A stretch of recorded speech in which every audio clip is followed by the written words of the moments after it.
स्वागत है और आज हम बात कर रहे हैं संदीप दीक्षित से। ये पूर्व दिल्ली के एमपी हैं और also he is a leader who speaks his mind और इनकी इनफैक्ट छवि पैन इंडिया इसी वजह से हुई है। Someone who doesn't hesitate to speak his mind. India News में आपका स्वागत है संदीप। नमस्कार। संदीप जी, आज हम बात कर रहे हैं अभी हाल में ही आपके जो दिल्ली प्रदेश के अध्यक्ष हैं उन्होंने रिज़ाइन भी कर दिया, बीजेपी में भी चले गए। लोग कहते हैं कि आपके भी करीबी थे।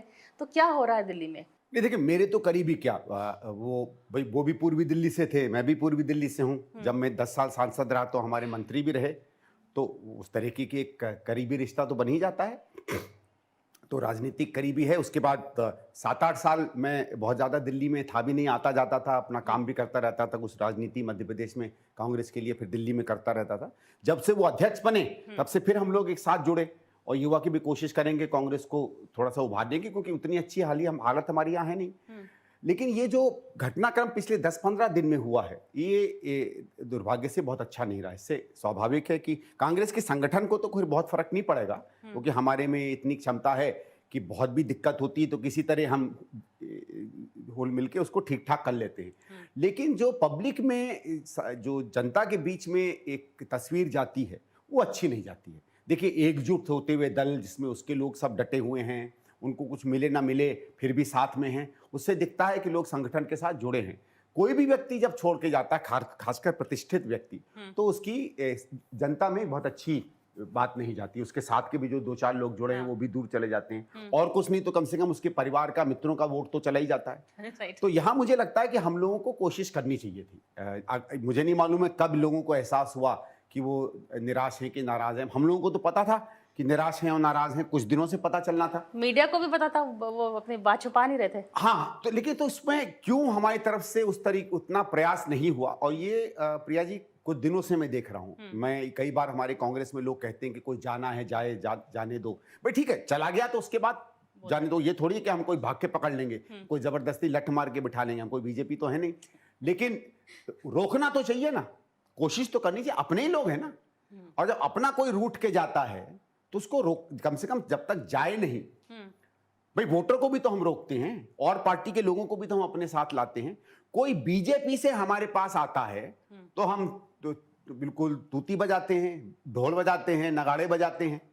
कोई आदमी जिसने एक ऐसी पार्टी को सशक्त किया जो हमारी कबर खोदने में लगा हुआ है, जिस हिंदुस्तान की हम रचना की बात करते हैं उसके खिलाफ काम करता है, वो उस पार्टी से आ जाता है तो हमारे यहाँ दिवाली हो जाती है। अपना कोई जाता है तो हम उसको भी दिवाली मानते हैं। ये बात ठीक नहीं, हमें रोकना चाहिए। मैं सिर्फ अरविंदर लवली की नहीं बात कर रहा, बहुत से लोग हैं जो जाते हैं। अगर हम अपनों को रोकेंगे, देखिए एक बार एक शकील अहमद जी ने एक बात बहुत बढ़िया कही थी, नेता बनाने में पार्टी बहुत इन्वेस्ट करती है, बहुत समय लगता है। कोई भी व्यक्ति को, भले वो कॉरपोरेशन का नेता हो, 4 गली का हो, 4 कॉन्स्टिट्यूंसीज का हो या पूरे प्रदेश का हो, और उसके नेता बनने के पीछे पार्टी की भी मेहनत रहती है, वर्करों की मेहनत रहती है, पार्टी की तस्वीर की मेहनत रहती है, हमारी वोटरों की मेहनत रहती है। वो ऐसे ही गंवा देते हो आप। भाई आपके पास 4 घर हो सकते हैं, लेकिन एक घर आपका टूट के चला जाए तो कहीं कमजोर तो हुए ना। तो वो जो प्रयास आने चाहिए थे, चाहे लवली के केस में चाहे औरों में, वो प्रयास दिखते नहीं, और ये एक दुर्भाग्य की बात है और हमारी रणनीति में ये कमजोरी है।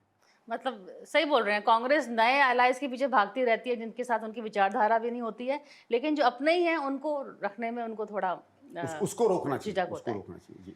तो फिर एलाइज की बात करते हैं। ये जो अभी गठबंधन हो रहा है आम आदमी पार्टी और कांग्रेस के साथ, उसके बारे में हमें पता, मतलब मीडिया को भी पता है कि आप उसके बिल्कुल फेवर में नहीं थे, लेकिन चलो जो डिसीजन हुआ सो हुआ। तो उसको ऑन ग्राउंड आप कैसे अपने आप से कन्विंस करते हैं कि ये अच्छी बात है? देखिए, आम आदमी पार्टी से बहुत तीखे अंतर रहे हैं, ठीक है। और आम आदमी पार्टी का जन्म, उसकी शुरुआत कांग्रेस के ही विरोध में रही, और जो राजनीति का स्तर माना जाता है कि पिछले कुछ वर्षों में गिरा है, उसमें अग्रणी, अगर प्रथम प्राइज किसी को मिलेगा तो केजरीवाल उसकी आम आदमी पार्टी को मिलेगा, इसमें कोई दो राय नहीं है। लेकिन ठीक है, हर आदमी राजनीतिक अपनी पहचान बनाने के लिए, जगह बनाने के लिए कुछ करता है, उसमें उनको सक्सेस मिली। लेकिन ये सब है दिल्ली सरकार के स्तर पर। जब भारत सरकार की बात आती है तो हमने देखा कि कई वर्षों तक आम आदमी पार्टी न पुत्रम न पुत्री वाला खेल खेलती थी, कभी बीजेपी के साथ, कभी थोड़ा अलग, कभी मोदी के साथ, कभी थोड़ा अलग, और उसको रणनीति के रूप में अंदर बाहर आगे पीछे होती रहती थी। दिल्ली के चुनाव आते थे तो बीजेपी के खिलाफ बोलने लगती थी, फिर सॉफ्ट हो जाती थी, कुछ चीज़ में उनके साथ खड़ी हो जाती थी। और उसका ये फायदा ये है कि वो बहुत कम ऐसे दल हैं जिनकी कोई भी राजनीतिक सोच नहीं है, उनकी हर समय की सोच है। अगर उनको सवेरे लगे कि सूरज की को प्रणाम करना चाहिए तो सूरज को प्रणाम कर लेंगे, अगले दिन सवेरे लगे कि सूरज के ऊपर मट्टी फेंकनी चाहिए तो मट्टी फेंक देंगे और दोनों को जस्टिफाई भी कर लेंगे।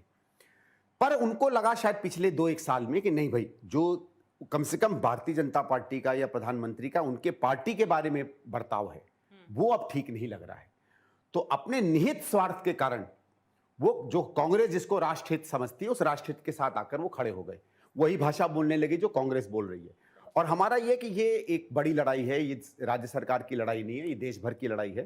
तो इसमें किसी कारण से भी कोई हमारे साथ खड़ा हो तो हमारे साथ तो खड़ा है, ठीक। और जब साथ खड़ा है तो उसको साथ लेके चलना चाहिए।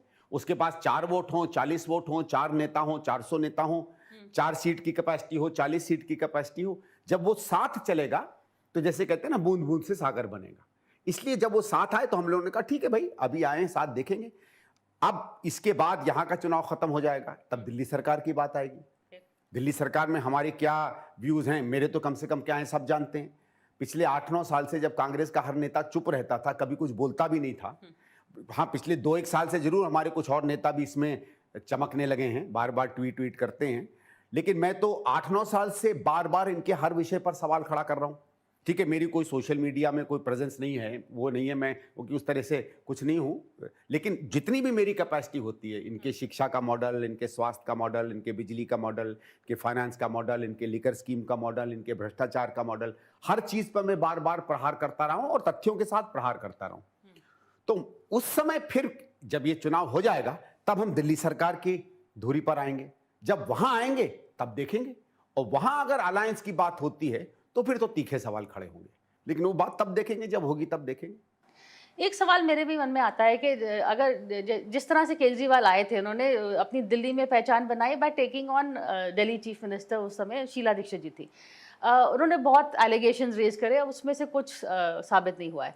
जैसे कि उन्होंने नितिन गडकरी को रिजाइन किया तो उनको शीला अपोलोजाइज किया, तो उनको फिर शीला दीक्षित के पास भी करना चाहिए, स्पेशली अगर आप कांग्रेस के साथ तालमेल कर रहे हैं। Sheila Dikshit was the face of Delhi Congress और अभी भी उनके नाम पे वोट होते हैं। देखिए ऐसा है कि अगर ये 2012-13 में एंटी करप्शन वाली पूरी कहानियां नहीं बनाते तो ये कहीं नहीं रहते। तो इस देश में करप्शन को लेके एक अजब खुजली रहती है लोगों के दिल में। भला एक तो क्या कि हम बड़े आसानी से मान जाते हैं कि सब भ्रष्ट है, पता नहीं कुछ एक अजीब खुजली है हम भारतीयों में। किसी के ऊपर उंगली उठा दो तो एक, अगर आप किसी को जाके कहो कि यार नहीं यार वो बड़ा ऑनेस्ट आदमी है, तो 4 कहानी उसकी डिसऑनेस्टी की सुना देंगे। आज तक समाज में कभी किसी नेता की ऑनेस्टी की बात नहीं होती, उसके मरने के बाद दूसरी बात है, या वो जिसको कभी सत्ता नहीं मिली। एक तो हम ये मानते हैं कि जिसको कभी सत्ता नहीं मिली सबसे अच्छा नेता वही होता, ठीक है, जो जिसको कभी मौका नहीं मिला वही ज्यादा अच्छा प्रधानमंत्री बनता। एक तो ये अजब हमारे में कथा कहानी है। वो ये भी तो इसको ये जानता था कि उसको हम अगर कुरेदते रहेंगे तो हमें मौका कहीं ना कहीं मिलेगा। तो 11, 12, 13 में जो तमाम ये सीएजी की रिपोर्ट्स आई और माहौल बना, उसका इन्होंने फायदा उठाया, ठीक है, और बिना किसी तथ्य के, बिना किसी कहानी के, बिना किसी डेटा के इन्होंने तमाम इल्जाम हम पर लगाए। वो एक ऐसा समय है कि जब कांग्रेस पार्टी ने भी मुझे लगता है रणनीतिक रूप में बड़ी भारी गलती की कि हमने दिल्ली में और जगहों पे अपने मुख्यमंत्रियों को, पार्टी को उस तरीके से डिफेंड नहीं किया जिस तरीके से हम करना चाह रहे थे। क्योंकि शायद कांग्रेस पार्टी में ये हो गया होगा कि 15 साल हो गए या शीला जी निपट लें तो अगले हम बन जाएंगे। उस चक्कर में इन्होंने क्या किया, खुद ही निपट गए सबके सब। पूरी की पूरी कांग्रेस आज 2 कॉर्पोरेटर 4 कॉर्पोरेटर जिताने में पसीने छूट रहे हैं। तो किसी और को निशाना बनाने के चक्कर में हमने अपने पैर पर ही न कुल्हाड़ी मार ली, हमने अपना पूरा पेड़ ही काट डाला। पर चलो, अब दिक्कत क्या है केजरीवाल को कि जिस दिन इन्होंने इस बात को मान लिया कि शीला जी के खिलाफ उसके तमाम तथ्य सरासर झूठे थे, वो पार्टी नेस्तनाबूद हो जाएगी। देखिए ये उसका क्रक्स है। उसका क्रक्स कोई एंटी करप्शन, देश हित, बाबा साहब अम्बेडकर, शहीद भगत सिंह नहीं है। ये है कि उसने एक प्रतिष्ठित मुख्यमंत्री को बदनाम करके उसको हटाकर अपनी जगह बनाई। अगर वो कोर, भाई एटम बम का वो कोर है, वो कोर हटा दो, फिर बाद में खाली रहता, उसको हथौड़े से भी हम तोड़ सकते हैं। जिस दिन उन्होंने वो कर दिया, अब मैं आपको बता रहा हूं 6 महीने में इसके अपने काडर के लोग उसको गाली देंगे। तो ये वो कर ही नहीं सकता है। नितिन गडकरी को अपोलोजाइज कर लें, कपिल सिब्बल जी से माफी मांग लें, जेटली साहब से वो माफी मांग लें, ये सब उसके कोर में नहीं है। ये तो ठीक है, फ्रंट फुट पे बैटिंग कर रहे थे, एक चौवा इधर भी चला गया, एक चौवा उधर भी चला गया, वो वाला है। कोर तो शीला जी थी। और क्यों? उसके बारे में वो नहीं कह सकते। क्योंकि उनको शीला जी वाला वोट भी चाहिए, तो कांग्रेस वोट ही आम आदमी पार्टी के पास। वो तो है ही, कांग्रेस वोट भी है। देखो इस समय किस चीज से वो लिपटा हुआ है, रेवड़ी, लालच, उसके अलावा तो कुछ है नहीं। ठीक है, जैसे कांग्रेस है, कांग्रेस कई राज्यों में जहां है, हम आप रेवड़ी टाइप की पॉलिटिक्स करें ना करें, ठीक है, हम वो वाला काम करें ना करें, फिर भी 30-40% हमारा वोट तटस्थ है। हम सरकार अच्छी दें बुरी दें, हम एक ये अगर जैसे अपनी बिजली और पानी की फ्री फंडी बंद कर दे, तो इसको तो 7-8 कॉर्पोरेटर क्या 2 कॉर्पोरेटर नहीं मिलेंगे दिल्ली में, तो इसका तो बेस ही बहुत कमजोर है ना। हाँ। और वो बेस तैयार है कभी भी कांग्रेस में वापस आने के लिए। करेक्ट। तो उसको ये बेचारा कैसे, देखिए जिसकी, आप समझ लीजिए, मैं आपसे मैं बड़ा ओछा एग्जाम्पल देता हूं, ठीक है, मैं आपसे मुलाकात करता हूं, हम दोनों कॉलेज में हैं, मैं अपना नाम आपको झूठा बताता हूं, मेरा चेहरा भी है नहीं है, मैं मुखौटा लेके आपके पास चला जाता हूं, मैं घर की पूरी झूठी कहानी आपको समझा देता हूं, मैं अपनी गोत्र गलत बता देता हूं, सब कुछ आपको झूठ बता देता हूं, और आप मंडप में बैठ के मुझसे शादी कर लेती हो। अब उसके बाद मैं सच कैसे बताऊं? पहली चीज तो शादी टूटेगी ना। करेक्ट। हाँ। ठीक है ना, तो और उसमें बाराती और मारेंगे। हाँ। अब ये तो बेचारा उस चक्कर में फंस गया, क्या करे। मुझे तो कभी कभी दया आती है। तो अभी अरविंद सिंह लवली ने बयान दिया था कि जब पुलिस ने ईडी ने केजरीवाल को अरेस्ट किया था, तो इसे बहुत मुश्किल से मैं संदीप दीक्षित को मना के वहां प्रोटेस्ट के लिए ले गया था। नहीं देखिए वो क्या हुआ था, देखो ऐसा है, इस पे भी आ जाते हैं, क्या है ये, इसमें कांग्रेस का स्टैंड क्या, कम से कम आज से 15-20 दिन पहले तक तो स्टैंड क्या था मुझे मालूम था। हाल में क्या बदल गया है क्या नहीं बदल गया मैं नहीं जानता हूं। हमारा ये था कि मैं तो पिछले 10 साल से बार बार चीजों को रेखांकित कर रहा हूं, कहां मुझे लग रहा है कि दिल्ली सरकार में गड़बड़ हुई है जिसमें भ्रष्टाचार की बू आती है। अब वो किसने की क्या की ये तो एजेंसियां तय करेंगी। विपक्ष के रूप में हमारे पास जब भी कोई सूचना आएगी हमें उसको राजनीतिक रूप से बाहर लाना है, उसकी बात करनी है। हाँ। अब उसमें तथ्य है नहीं है, ये राजनीतिक दल का पूरी जिम्मेवारी नहीं होती, उसका काम होता है चीजों को रेखांकित करना, जनता के बीच में लाना। हम लोग उस बातों को लाते रहे कि काफी समय तक मैं भी एलजी के पास कई चीजों की चिट्ठी लेके गया, कुछ में उन्होंने इंक्वायरी भी ऑर्डर की है। लिकर एक ऐसी चीज थी, शराब नीति एक ऐसी चीज थी तो बड़े व्यापक रूप से सबको पता चल गई। भाई 6 महीने पहले दिल्ली में लोग आम चर्चा कर रहे थे कि इस तरीके की नीति आएगी, हूबहू वही नीति आई। तो आबकारी नीति अगर हर दुकान पर उसकी चर्चा हो रही हो तो इसका मतलब है सार्वजनिक हो गई थी। सार्वजनिक कौन करेगा? एक्साइज कमिश्नर तो करेगा नहीं, वही करेंगे जो शराब में डील करते हैं। तो ये बात, इसका मतलब है मिली जुली उससे निकल कर आई थी। तो हमने जब इसकी कंप्लेंट की, हमारे पूर्व अध्यक्ष हैं अनिल चौधरी जी, उन्होंने कंप्लेंट की, उस पर इंक्वायरी हुई, इंक्वायरी बहुत आगे तक चल रही है, हमें कोई दिक्कत नहीं है, आप इंक्वायरी हो, अब हमारे हाथ में तो है नहीं, इंक्वायरी चलेगी, उसमें इन्वेस्टिगेटिंग एजेंसियां पता करेंगी, उनके पास कोई तथ्य होगा कोर्ट में रखेंगी, कोर्ट को लगेगा तथ्य सही है सजा दे देंगी, उनको लगेगा तथ्य सही नहीं है निर्दोष साबित कर देंगी। लेकिन क्या होता है, जब भी कोई सरकार किसी चीज को कोई कानूनी काम करती है तो कानून के तौर तरीके होते हैं, और कानून के तौर तरीके में यह माना जाता है कि मानवता होनी चाहिए, है ना। भाई मैं अगर आपके हाथ में हथकड़ी बांधूं, हथकड़ी बांध के ले जाऊं तो गले में तो नहीं बांधूंगा ना, क्यों? क्योंकि गले में आपको चोट लग सकती है, चोक हो सकता है, जान जा सकती है, मैं जोर से झटका मारूं आपकी टूट सकती है। तो कानून भी कहता है कि मेरे पास हथियार हैं आप पर अंकुश रखने के लिए, पर हथियारों को भी मानवीय तरीके से इस्तेमाल करना चाहिए। जैसे मैंने अब पहले भी आपसे कहा था कि लठबाजी होती है, तो जब लाठीचार्ज पुलिस करती है तो सर पे नहीं लाठी मारती, पैर पे मारती है, पीछे मारती है कि मसल पे लगे, चोट ना लगे, मतलब टूटे नहीं हड्डी। तो इसी तरीके से अरेस्ट का प्रावधान है कि अरेस्ट करके, अरे अरेस्ट आपको रात को 11 बजे जाने की क्या जरूरत है, आप सवेरे ले आते। आप उनसे पहली बात तय की, आपने कोर्ट से यह कहा कि हमको तहकीकात के लिए ये व्यक्ति चाहिए, कोर्ट ने कह दिया इसको जाना पड़ेगा, 2 और नोटिस दे देते। मैं मानता हूं कि यह गलती है अरविंद केजरीवाल की कि ईडी के नोटिस पे वो नहीं गए, और मैं सार्वजनिक रूप से इस बात को कहता रहा हूं कि उन्हें जाना चाहिए था। आज नहीं जाओगे तो कल तो जाना ही पड़ेगा, ठीक है। कानूनी प्रक्रिया में आप बल्कि मुख्यमंत्री हो, अपने संविधान की कानून की शपथ ली है तो आपको जाना चाहिए। नहीं गए चलो ठीक है, लेकिन रात को पकड़ लेना, इस तरीके का बड़ा बड़ा नाटक कर देना, ये हमको लगा कि सरकारी जो आपके पास हथियार और आपके पास जो ताकत है उसका दुरुपयोग है।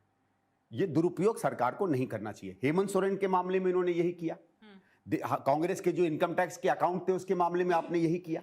सब में ये दिखता है कि ये चाहते हैं कि राजनीतिक नेताओं का गला घोंट दें, जिसमें इनकी जो आज की राजनीतिक लड़ाई है बीजेपी की वो आसान हो जाए। हम उसके खिलाफ थे और इसलिए उस दिन भी रात को हम गए। हम इसलिए नहीं गए क्योंकि ये निर्दोष हैं या क्या हैं, वो कोर्ट तय करेगा, वो कहानी चल भी रही है। So you went on the manner and the conduct, जैसे कि उन्होंने कहा। Yes, absolutely। अब उस पे जाना भी चाहिए, उस पे किसी को भी जाना चाहिए। दूसरी बात है, ये अभी जो अलायंस चल रहा है, आपको कैसे लग रहा है, हाउ इज द जो इंडिया अलायंस है, कैसे मोदी सरकार को क्या वो ठीक तरह से अपना अटैक कर रहा है या कुछ गुंजाइश और है? देखो, उसको मैं दो हिस्सों में जवाब दूंगा। पहला तो ये है कि माहौल क्या है। मैं बहुत हिंदुस्तान में घूमता हूँ और मध्य प्रदेश, राजस्थान, कई जगहों पे ग्रामीण इलाकों में ज़्यादा मेरा काम रहता है। बल्कि कभी कभी मानूँ तो दिल्ली से ज़्यादा दिल्ली के बाहर के इलाकों को जानता हूँ। दिल्ली को भी देख रखा है अच्छी तरीके से। लोगों में जो माहौल है पिछले खासकर 2-2.5 साल से जो बन रहा है, जिस तरीके का उनके अंदर में एक दर्द आ रहा है और उनको लग रहा है कि सरकार आज हमारे साथ नहीं खड़ी है, खासकर भारत की सरकार। अगर आप केवल उस चीज़ को ले लें और माने कि उसके साथ साथ विपक्ष जो अपेक्षित कैंपेन होता है कि जिसमें आप लोगों के दर्द को उजागर करें और उसकी मरहम हम कैसे लगाएंगे अगर हमारी सरकार होगी, वो मरहम इस तरीके से बताएं कि लोगों के मन में घुस जाए, तो मैं आपको बता रहा हूं इंडिया अलायंस घर बैठे 280 से 300 सीटें लाएगा, अगर उस मूड को आप केवल देखें। लेकिन मुझे लग रहा है कि शायद हम जो प्रयास कर रहे हैं उस मूड को पूरी तरीके से कैप्चर करने के अनुकूल नहीं कर पा रहे। शायद हमारे पास साधन संसाधन नहीं है, या अलायंस जुड़ने में देरी हो गई, टिकटें देरी हो गई, या हमको मीडिया साथ नहीं दे रहा, या जो भी कारण हो सकते हैं, वो कारण तो आप लोग मुझसे बेहतर जानोगे। हम जो जिस तरीके, या जैसे कहते हैं ना कि भाई जितना मेरा पोटेंशियल है 10 सेकंड में 100 मीटर भागने का, मैं 12 सेकंड में भाग पा रहा हूं, जबकि मैं भाग सकता हूं आराम से। तो मेरे हिसाब से कि आज की स्थिति में अगर हम उस तरीके से अपनी राजनीतिक लड़ाई लड़ते तो कोई कॉन्टेस्ट नहीं बचता। इस बात की चर्चाएं हो रही होती कि कितने की लीड होगी, ये नहीं हो रही होती कि क्या हम बिहार में 10 सीटें पाएंगे कि 20 सीटें पाएंगे, ये हो रही होती कि क्या बीजेपी को 5 भी सीट मिलेगी बिहार में। चर्चा का पूरा कहानी बदल जाती। ये बिल्कुल चर्चा नहीं होती कि क्या इंडिया अलायंस 20 सीटें लेगा महाराष्ट्र में, ये होता कि क्या मोदी की अलायंस 4-5 सीट भी महाराष्ट्र में ले पाएगी। और जैसी वो कहानी बदलती है अपने आप और सीटें आने लगती। लेकिन इसका दूसरा पहलू ये है कि वो दर्द जो लोगों में है और हताशा और जो निराशा आज मोदी के प्रति है, वो इतनी है कि हो सकता है कि हम लोगों के शायद उतने प्रयास नहीं है जितने मैं समझता हूं हो सकते थे, जिन भी कारण से हो। उसके बावजूद भी मुझे लगता है कि आज इंडिया अलायंस एक अच्छी स्थिति में आ गया है। आखिरी सवाल, क्या संदीप कांग्रेस के साथ जुड़े रहेंगे, या क्या आप, बिकॉज आपको भी इस इलेक्शन में भी आपको लोकसभा से चुनाव लड़ने की सीट नहीं मिली, तो आप चांदनी चौक से लड़ सकते थे, नॉर्थ ईस्ट दिल्ली से लड़ सकते थे, लेकिन आपकी पार्टी ने आपको टिकट नहीं दिया। इसके बाद आपका क्या आगे की क्या सोच है? देखो, पहली चीज तो कांग्रेस के दो रूप होते हैं, एक तो कांग्रेस पार्टी, दूसरा कांग्रेसी हमारे नेतागण। कांग्रेस तो मेरी है, मैं मानता हूं कि किसी और से ज्यादा मेरी है, ठीक है, मैं उसका हूं। और जो आदमी कांग्रेस के मूल सोच पे विश्वास रखता है, कांग्रेस उसकी होती है और कोई मुझे उस कांग्रेस से नहीं निकाल सकता। ठीक, बाकी तुम कुछ भी कर लो। जहां तक कांग्रेस नेताओं की बात है, कांग्रेस का एक अपना स्वभाव है, वो चाहते हैं लोग आए जाएं, बात करें, उनके साथ रहें, उनकी भाषा बोलें, मतलब थोड़ा सा तोता टाइप का मामला ज्यादा रहे। वो मेरा स्वभाव ही नहीं रहा है। आप दरबारी तो नहीं है? पहले भी नहीं थे, आज भी नहीं हूं, आगे भी नहीं रहूंगा। मुझे नुकसान भी उससे होता रहेगा। देखिए, कुछ चीजें किसी भी आदमी के नेचर की स्वाभाविक होती है, ठीक है, नेचर तोड़ के मैं जी नहीं सकता, ना मैं करूंगा, तो ठीक है, मुझे कोई दिक्कत नहीं है। लेकिन कांग्रेस के लिए बात करनी, कांग्रेस के लिए लड़ना, अपने अपने तरीके से अपने मंच बनाकर अपनी अपनी जहां मौका मिले कांग्रेस के लिए काम करते रहना, वो मैं करता रहा हूं, आज भी कर रहा हूं और करता रहूंगा। कांग्रेस मौका देती है तो अंदर से काम करेंगे, कांग्रेस नहीं मौका देती है तो मैंने कई मंचों पे काम किया है, मध्य प्रदेश में बहुत काम किया है, ग्रामीण इलाकों में काम किया है, महाराष्ट्र में, राजस्थान में किया है, छत्तीसगढ़ में किया है, दिल्ली के अलग अलग कांग्रेस के मंचों से अलग काम किया, वहां भी करते रहेंगे, करेंगे काम इस विचारधारा को, इन विचारों को आगे बढ़ाने के लिए। कांग्रेसी पसंद करें ना करें वो अलग बात है, कभी उनसे जरूरत पड़ेगी उनसे भी निपट लेंगे। Thank you Sandeep ji for this very refreshing conversation. मैं हमेशा बोलती हूँ कि कांग्रेस में संदीप दीक्षित जैसे लोगों की ज़रूरत है। वो दरबारी नहीं है, वो अपने लीडरशिप को बता भी सकते हैं जो सोचते हैं कि वो सही कर रहे हैं, गलत कर रहे हैं, और ऐसे लोग चाहिए। नहीं तो कांग्रेस खुद ही बिल्कुल एक बबल की तरह बन जाएगी अगर वो और दूसरों की आवाज़ें ना सुने। तो on that note, thank you so much Sandeep. Thank you.